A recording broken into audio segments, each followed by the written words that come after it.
Praise the lord అందరికీ. ఈరోజు దేవుడు మనకిస్తున్న వాగ్దానము యెషయా గ్రంథం 60వ అధ్యాయం 1వ వచనం. నీకు వెలుగు వచ్చి ఉన్నది, లెమ్ము తేజరిల్లుము, యెహోవా మహిమ నీ మీద ఉదయించెను. సో ఈరోజు మనకిస్తున్న వాగ్దానము, నీకు వెలుగు వచ్చి ఉన్నది, లెమ్ము తేజరిల్లుము, యెహోవా మహిమ నీ మీద ఉదయించెను. ఇప్పటిదాకైతే నా లైఫ్లో వెలుగు లేదు, అంత చీకటే ఉంది. నేనేమనుకున్నా అంత నెగిటివ్గా జరిగిపోయినాయి. నేను అనుకున్న పనులు ఒక్కటి అవ్వలేదు, అంత చీకటిమయం, నా లైఫ్ అంతా చీకటిగా అనిపిస్తుంది అని నీవు అనుకొని ఉంటే దేవుడు నీతోనే మాట్లాడుతున్నాడు.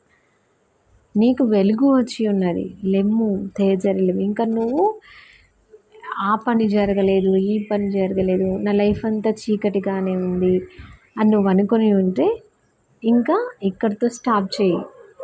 వెలుగు, దేవుడి వెలుగు వచ్చేసింది. లెమ్ము తేజరిల్లుము, యెహోవా మహిమ నీ మీద ఉదయించెను. ఇంకా దేవుడే నీ మీద ఉదయించిందంటే మనం ఎక్కడికి వెళ్ళినా మనకి బ్లెస్సింగ్సే వస్తాయి.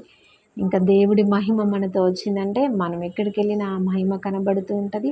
మనం ఏ పని స్టార్ట్ చేసినా అది సక్సెస్ఫుల్గా కంప్లీట్ చేస్తాము. సో దేవుడు నీతో మాట్లాడుతున్నాడు. నీకు వెలుగు వచ్చి ఉన్నది, లెమ్ము తేజరిల్లుము. దేవుడి మహిమ నీ మీద ఉదయించను కాబట్టి ఇంకా నువ్వు భయపడాల్సిన అవసరం లేదు. ఇంకా దేవుడి బిడ్డగా, దేవుడి సాక్షిగా నువ్వు నడవబడతావు. సో ఆమేన్. దేవుడి వాగ్దానాన్ని నెరవేర్చునుగాక. ఆమేన్.